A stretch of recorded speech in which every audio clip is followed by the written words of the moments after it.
Welcome to Where Parents Talk. My name is Lianne Castelino. Our guest today is an adjunct professor at the University of Michigan Medical and a researcher. Dr. Erika Bocknek is also a marriage and family therapist and a mother of 3 children under the age of 12. She joins us today from Franklin, Michigan. Thank you so much for being here. Thank you so much for having me. Now, social emotional learning is a term that is familiar in the educational industry among educators and social workers, certainly, but for parents, perhaps less so. I thought we could start by having you define what social emotional learning is. So I think very fundamentally, social emotional learning is what it sounds like. It's an opportunity for children to learn about their feelings, about relationships, about ways of communicating with others, alongside the other important subjects that they're learning in school. So from a parenting perspective, then, what does a parent need to know about social emotional learning and how to teach it, practice it, foster it within the household? So here's where this becomes, I think, a conversation that is ongoing out in the world. Social emotional learning is in many ways, compared to at least the other subjects that kids learn in school, math and science and reading, social emotional learning is relatively new. And it's continuing to evolve in terms of what actually is getting taught, what actually kids are practicing, and what we're learning as we go about best practices. But what I can say that I think would be useful to those listening out there and who want this information is that in school, social workers and teachers may be likely to focus on aspects of feelings and relationships that are very relevant in the school environment. They're going to talk to kids about peer conflict, peer relationships, sharing, caring, kindness, as well as being able to use emotion vocabulary words, being able to identify, I'm sad, I'm angry, I'm excited, and then what to do if those feelings become so big they inhibit the social skills that we expect kids to have in the classroom. What parents can know about that is they can support their kids in what they're learning at school and the way those skills help children in the school setting. And then separately, they can do some thinking for their households about what emotions and social relationships mean for the family and the community. Can you give us some examples of the how in terms of how parents do that? Exactly what you just described, but the actual tools that they need to have, explore, to be able to teach that to their children. I want to answer this in 2 ways. I want to tell you that what's a really popular practice is for parents to learn how in their home to use emotion vocabulary, be able to identify their own feelings, talk to their kids about their feelings, role model good behavioral coping strategies that help you manage the either amount that you feel or the context in which you're having that feeling and how it might be inhibiting your interaction. So for example, a lot where this comes up a lot at home is when children are feeling disappointed. I've got one just outside the door who's feeling a little bit disappointed right now. And parents can talk with their kids about what they might be feeling: disappointed, angry, frustrated. And also in our family, when we feel that way, we talk it out, we get a hug, but also we focus on the task at hand. How can we do that? Now that's an example. What parents can also do in low stakes moments is talk about that process for themselves. Be willing to narrate their own internal states and talk about how they're actively coping. What I want to add to this is a couple of things. One is that we've gotten really hyper-focused on the management of negative emotion states because we don't want our kids or ourselves to feel flooded with things like anger and frustration. But emotion regulation isn't just suppressing negative emotions that may feel too big for the environment that you're in. It's more broadly actually learning how to use emotions as information. If you feel something, it's relevant in some way to an experience that you're having. So being able to open up the conversation with your kids and talk about the whys, what the environment, what you're feeling right now, what that's telling you about your experience can be really powerful. And it's great to start that in low stakes moments when you're not running out the door, when you're not yourself trying to manage a moment of conflict, but when you're around the dinner table or when you're sort of all in the environment together. It's a great time for parents to open up conversational space. Some parents might listen to that and say, you know what? I grew up in a very different time. I was raised in a very different way. We were taught to be stoic. The culture I come from was very different from this. So emotions and sharing of them were things that we just didn't do in our family. Now I'm being asked to, share my emotions with my children in order to help them manage theirs. What would you say to that parent? I love this question. And this is actually where I feel like a lot of SEL models are falling down on the job. The thing is that emotions are only one kind of internal state. And you heard me use that language a moment ago. Feelings are one internal state. And the words that we assign to them, like sad, angry, excited, it's a vernacular we've all agreed on, but it doesn't even necessarily describe the internal feeling you're having. It's just a way to communicate. There are some feelings that don't have a name. In my family, we say it's like a Bocknek feeling, to be excited and scared all at the same time, because that's how we deal with novelty, is that gets like kind of smushed together and we just know that that's the feeling. Other internal states include thoughts, beliefs, knowledge, expectations, physical sensations that you can identify, motivations. These are all things that fit into all families, all cultural groups, that aren't necessarily like, I'm feeling scared right now. To say that you want something is an internal state. So simply getting into the habit with your kids of revealing internal states at your comfort level is a really important way just to open up the space about feeling states. You don't even have to drive the conversation towards feelings words. I don't think that's the most important thing, again, because it's one kind of internal state. And sometimes people trample on the other ones by trying to force a feelings word in there. If your 4-year-old wants the purple cookie and not the blue cookie, some parents it's their instinct to be like, I know you're sad that you can't have the cookie that you want, but like maybe your 4-year-old's not sad. Wanting something is a legitimate internal state. And so just to be able to say, you want that, and I get it, I want things. Here's something I really wanted today. That's the same thing as really connecting and sharing on kind of that, transparent internal state level. Let's say that this is all new information to you as a parent, and you now have a tween, a teen, maybe even a young adult, and you're listening to this thinking, you know what? It's high time. I'm convinced I'm going to start really looking at my parenting style through a social emotional lens more and more. What would be an appropriate starting point for that parent? The best starting point, no matter what stage you're at, newborn, 11-year-old, 24-year-old, emerging adulthood is a whole parenting stage. No matter what, the best starting point is a relationship. Think about who you like to reveal your internal states to. Who do you organically, not because someone has called you and been like, how are you feeling about X or Y or Z? But who do you organically think, I'm going to call up my best friend, my partner. I just want to tell them how excited I am about this thing that happened. You want to be that person to your child. And it can begin as early as infancy, starting to match and exchange internal states. Paying attention to emotion cues, for example, if your child looks like they're available to you to have a conversation, talk to them about literally anything.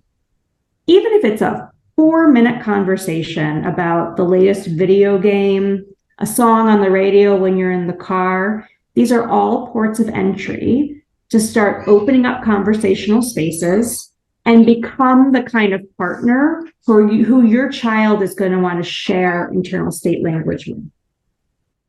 Dr. Bocknek, can you tell us, what would you say to a parent who perhaps thinks that their child isn't mature enough and for whatever reason, maybe too anxious, etc., to actually be able to handle having that parent share their emotions on a regular and consistent basis with that child?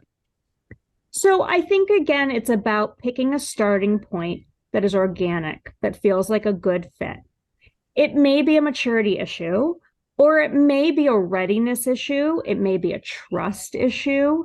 And it simply may be wrong place, wrong time. You need room to grow. Oftentimes, we think about parenting as though it's a professional role, and you're there to implement a protocol.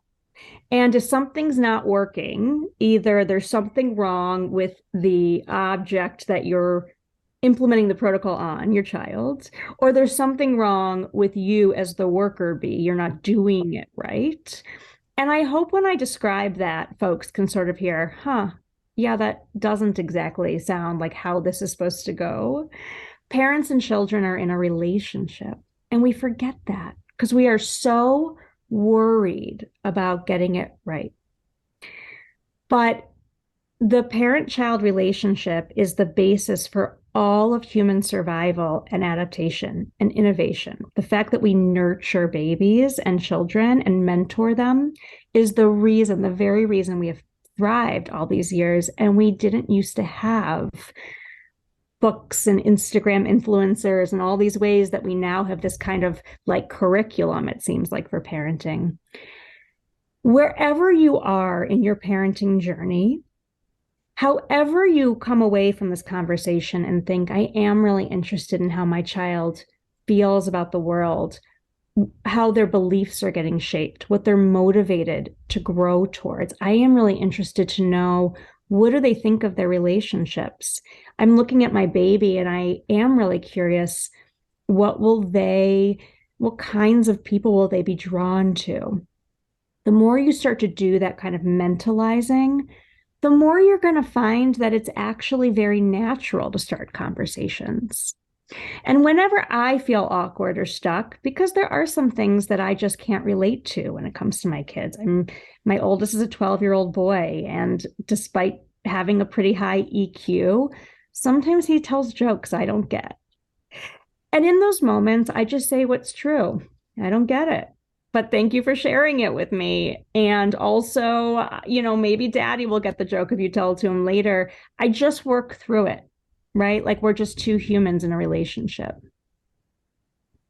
When we're talking about social emotional learning, I wonder if you could illustrate for parents who will be listening or watching this show as to how it equips, what tools does social emotional learning equip a child with for now, today, and into their future? So the goal of social emotional learning is that we hope children will learn how to identify what they feel inside, have an awareness of it so that they can use that emotional information wisely before the emotion starts to become detached from the child's ability to either manage the feeling itself or manage the stimulus, the trigger for the feeling. And we hope that children will learn skills to help them adapt to relationships of all kind across all contexts. We are raising change makers. That's the hope. Because as humans evolve, we need the next generation to grab the baton. And we believe the way of the future is to be the kind of person who can understand how people feel, who can understand how they feel, and be able to use that information in relationships and cooperation to innovate, to grow, to evolve this world further. What I do think may be getting lost at school, and this is where the family and community really has to step in, is that these relationship skills and emotion regulation skills can be taught theoretically, and they can be practiced a bit in the school environment. but you get a lot of bang for your buck practicing them at home with the people who know you best and in the relationships that are going to be the relationships of your lives, the centered relationships. And the family and community is the best place for cultural influences to be discussed in terms of how emotions get expressed, how emotions and positionality interact, how different people in different community groups might feel about what we discuss and how we think about the role of emotions in our lives. That is something that families and communities do well and should be really the leaders in when we think about social emotional learning. I wonder what kind of trends you're seeing in your practice as it relates to specifically this subject matter of social emotional learning, and what concerns you, if anything, about those trends. Yeah, so I think that there's two things that I'm seeing that I'm concerned about. One is that children have a growing list of emotion vocabulary words. When somebody asks them to name how they feel about something, an experience they've had or something that's about to happen. Oh, you have a new baby brother coming. How do you feel? When someone says, how do you feel? Children have been really coached and socialized to use a feelings word. But then when I probe a little bit deeper, it isn't clear to me that children have a depth of understanding in context of what they feel. So that's missing a bit. And that's why I say families and communities can play a big role in really socializing these things in real life. The other trend that I'm seeing that is the biggest concern I have is that there is a real deficit, I think, in empathy development for children and adults. And this is something that I think we really need to slow down and put a bit more thought into what our kids need from us to be sure that their empathy development is expansive. Let's drill into that a little bit more and unpack that. First of all, how do you define empathy? It's a great question. A lot of people hear the word and they think I mean compassion or kindness. What I mean by empathy is a much more foundational thing. Empathy means I know what my internal states are. If I'm in conversation with you, I know what I feel, I know what I'm thinking, I know what my beliefs are that are shaping these things, for example.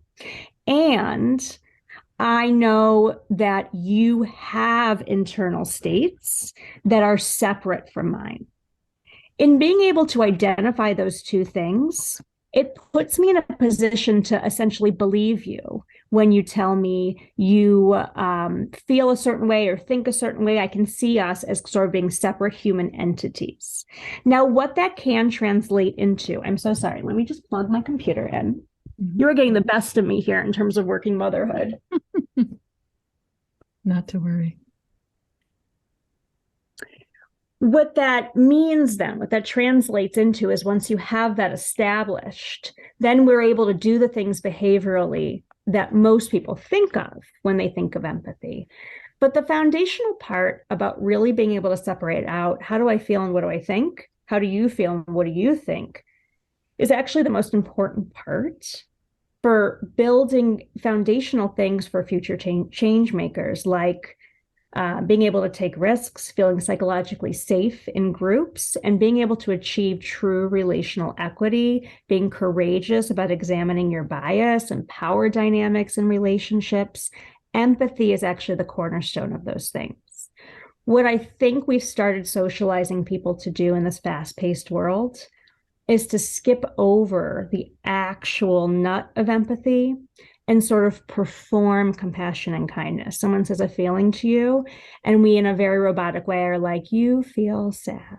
I hear that you feel sad because. And that is sometimes the behavioral result of empathy, but standing on its own, it's pretty empty. That is a really important point that you just made, because I think a lot of people who will listen and watch this interview might fall into that category. In the spirit of trying to be helpful and, provide solutions, they're now trying to mind read or, assume things that may not be true. So how does one avoid that, especially as a parent? Sorry. Oh no, it's a great question because again, I know this is all in the popular discourse. I know that I'm saying something that's going to sound really like different or bold. There's a couple of ways to disrupt that. One is to take a relational stance, which is what we were talking about earlier, that you're not there to coach. You're not there. We like to say parents are their kids' first teacher, and that's true, except you can't get too rigid about that role. What you are is something no one else is. You're a parent, and that's a relationship. And if you can start adopting that stance and trying to let the bug in your ear that says you have to do it a certain way fall away, you might be better positioned to look at your child, all of 2 years old, all of 13, which can seem very confusing sometimes to parents, as a whole human with thoughts, beliefs, awareness, motivations, and have a stance of wonder. Everybody says they're anxious these days. And what anxiety is when your thinking, your problem solving gets trapped inside your own brain and you think the answer is in there somewhere. It's a very constrained, very rigid approach to problem solving. If instead you have an attitude of wonder, the unknown isn't scary. It is just unknown. Sometimes it's not great, the future. Sometimes it's exciting, and we just don't know. Wonder lets us expand our thinking. Wonder is also the thing that helps position you for empathy because you approach the conversation from a not knowing stance, but also not helplessly. I wonder what you're feeling about this. Tell me. I wonder what you want. But the thing is, you have to believe your child. Even if it sounds crazy, even if what they've said, I just really want to wear, I want to wear a mini dress to school and it's the middle of winter. And if you really assess your own internal state, which includes things like values, if this is reasonable with your own values and your child is saying she wants it, you nurture a bond by saying, I believe you. Let's test drive this one. Let's see how it goes. And then through those experiences, now you have fodder to reflect on together. How did that go? What do you think about it? How did it make you feel? Now there's all this internal state dialogue to be had. So it's so much more than just reflecting back what you heard. It's this deeper level of bond that includes trust in their voice, believing what they have to say, and in general, approaching the world in this curious way that lets you evolve your own internal state dialogue. It's such an interesting topic to talk to you about and to contemplate and sort of dive into, especially in the time we live in today, right? So when we're talking about social emotional learning, we're talking about a lot of parents who have been helicopter parents. We're talking about, a global epidemic of youth mental health challenges. We're talking about, social media and a whole confluence of factors that are contributing to either the increased need for this approach to be used, and also the complexity of potentially practicing it on a consistent basis. So how would you sort of go about kind of explaining all those different factors and how they contribute or not to social emotional learning in the household? So this is a really big question. What I can say briefly today is that parents aren't getting it wrong. I think that there's a lot of stuff out there that makes parents feel like if I do it this way, I'll be this. And if I do it this way, it's too much this. And there is a wonderfully technical term in the developmental science literature. It's called good enough parenting. And what we mean by that is that parenting only explains 30% of children's behavioral and developmental outcomes. Now, that's a meaningful chunk. Not a lot of things explain quite that much, so parents matter. But there is a plateau in terms of how much our good intentions can shape our children. So I want people to start their day with some perspective. There's a lot of like well-intentioned, loving, kind of mediocre parents out there at the standard of the sort of big parenting movements, right? That's what I mean by mediocre. They're not doing all the things all the time. And they're going to raise wonderful children. And they're not going to be any less wonderful than the parent who has read every parenting book out there. There's a lot on our shoulders. There are a lot of big world events taking place all at the same time. We're having a lot of existential crises.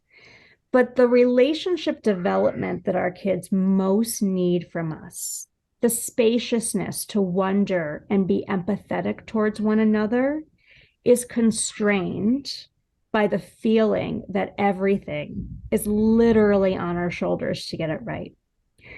So to the extent that we can, there's a bit of surrendering that needs to happen to the world around us, to the knowledge that we are not going to be the only influences on our children. And I really invest in that thinking daily. My children, they're going to be out in the world and I'm not there with them. I can't control what they say, what they do, how they treat people. What I can do is be a role model of my own values. I can stay close to them and invest in relationships with them so that I'm in their head a little bit when they're out there in the world. And I can be a thought partner with them when they want to reflect on choices that they've made. And so I go hard on all of those things instead of thinking to myself, how do I buffer them all the time against the impacts that this world is surely going to bring? Final word for parents, Dr. Bocknek, on how they can embrace and practice and sustain social emotional learning in their homes with their children? Start with family values. Get down to brass tacks. What do you actually care about? And from there, what social and emotional capacities need to expand in order to make sure that your child is being mentored within that set of values? That's it. What matters to us, and how are we all manifesting what matters out in the world? Certainly lots of food for thought. Dr. Erika Bocknek, we so appreciate your time and your perspective today. Thank you. Thank you for having me. There's nothing I love talking about more.